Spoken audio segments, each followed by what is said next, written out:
Ford Interceptor SUVs 21015 either to Honda to Eden, went ahead, and reverse.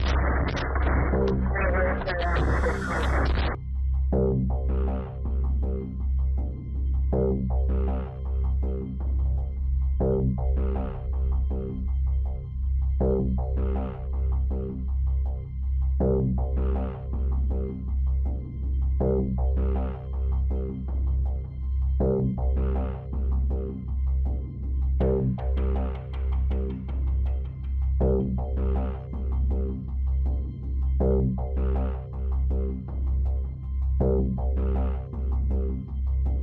Our department experienced our first exposure to carbon monoxide, which involved one of our APD supervisor who suffered from carbon monoxide poisoning.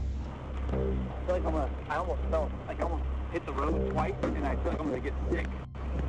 The reason that we're here today is that over the last 6 days, we've had an additional 6 officers who have experienced issues with carbon monoxide leaks. These officers were all treated and released.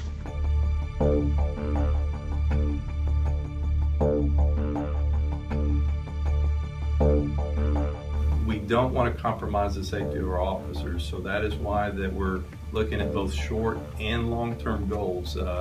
As I said, NHTSA and Ford, they're looking into this particular issue. We're working with them diligently, but we know that they may not get to the answers as quick as we need them to. So that is why we're going to be taking immediate action, and hopefully over the next week or so we'll be able to provide those to you.